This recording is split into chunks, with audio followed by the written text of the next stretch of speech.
کبھی اگر سورہ فاتحہ پر آپ غور کریں جو ہماری نماز کا جزو لازم ہے تو ہم پہلے کہتے ہیں الحمدللہ رب العالمین الرحمن الرحیم مالک یوم الدین ایاک نعبد و ایاک نستعین.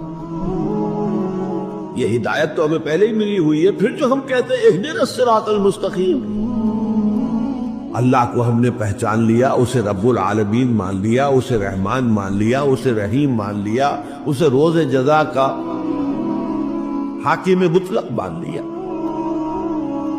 تو اب کون سی ہدایت رہ گئی؟ ہدایت تو آ گئی.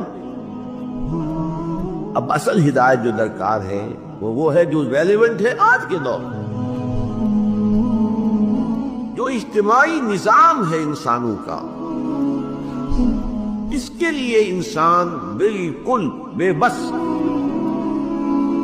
اس کی عقل جو ہے اجتماعی نظام عدل قائم نہیں کر سکتی.